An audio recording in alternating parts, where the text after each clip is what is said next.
and help really cycle things through. And in our case, we use things like these tools. We use mowers, whips, we use fire, we use goats and sheep. We use as many different things that we can that we think emulates the natural disturbance patterns in this area. And if you go a few hours east or north or south, that may change based on the different ecosystem you're in. So the things that we do here may not be appropriate where you go home to, and it may. But there are some basic themes, and one of them is this place, like many places, has a history of land use by the two-leggeds who came in with an eye towards extraction and cashing in, right? So if you were to look down this creek bed or up this creek bed 200 years ago, what might you have seen differently?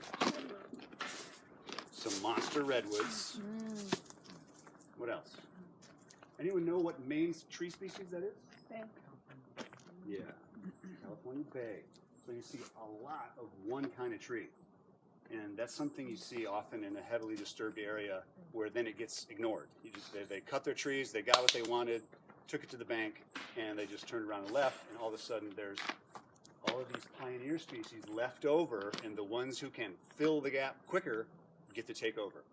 And in this case, it's a native tree. We love it. It has a role here and a place, but it has been allowed to really run unchecked and fill in the gaps of all that disturbance. And so if we leave it alone for hundreds of years, it may work its way back into a diverse kind of a system.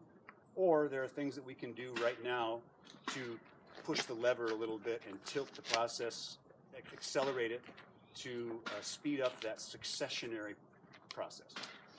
So for example, I just went out this morning and cut out a bunch of these little trees.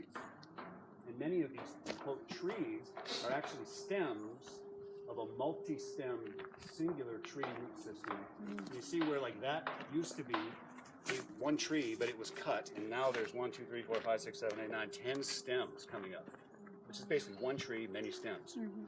And those kind of trees, if left on their own, tend to not grow very healthy. They're all thick and crowded together, and you'd never get a really good form, growth structure that allows for an ancient life. They often grow together at the base, and then pretty soon the weight ends up peeling them apart like banana peels, and they fall apart. And so there's things that we can do now to go in and cut out some of the smaller, scrappier ones that aren't looking healthy, and that makes room in the canopy and just nutrient appropriation from the ground to focus on the healthier stems.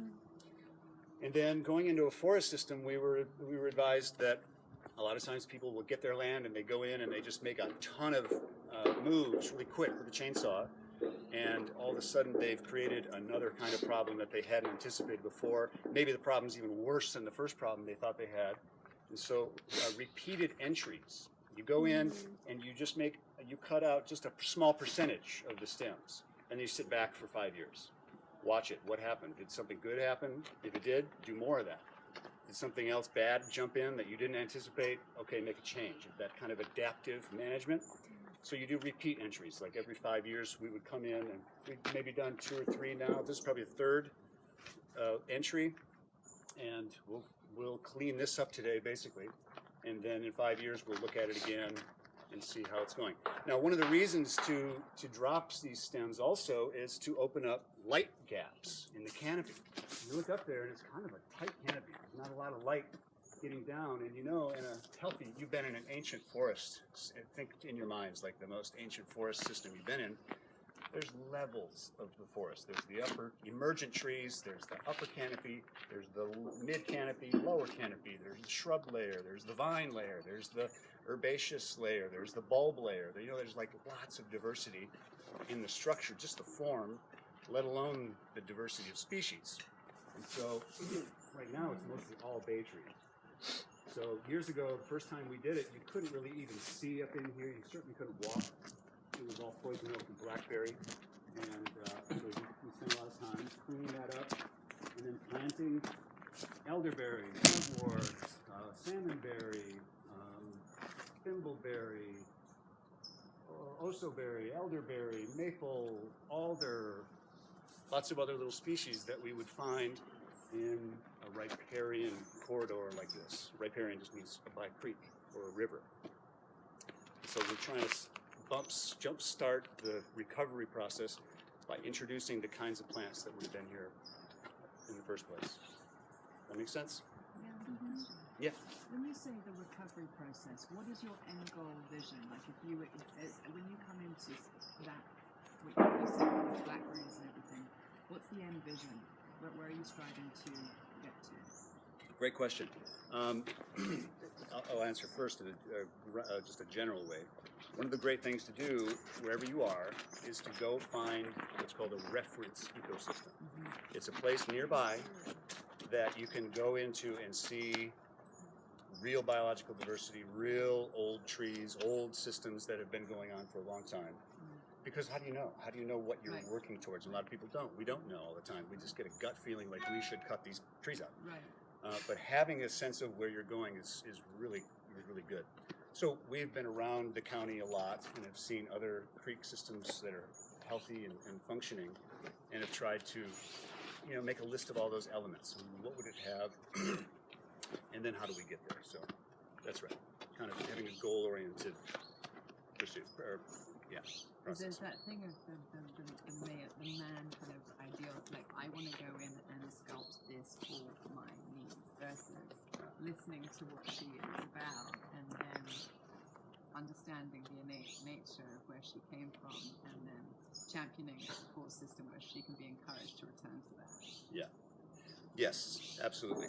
That's right. And one of the things that we've been doing for years, one of the things that Brock did when he first came here, was to generate a species list of plants and of animals and things that we know that live here, that should live here. And for example, one of the creatures that we love that hadn't been living here is this pipevine swallowtail, this beautiful swallowtail butterfly that is all over the county. We see a big, beautiful swallowtail, black with shiny, and we didn't have it here, and we thought it should be here. And it has a host plant. It's a specific plant that it needs. It's the Dutchman's pipevine. And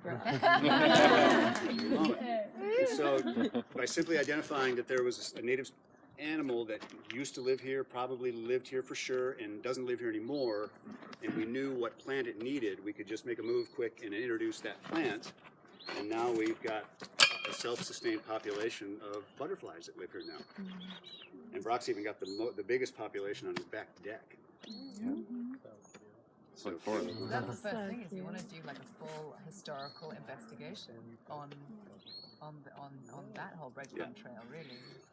And then so here's this idea of tending the wild.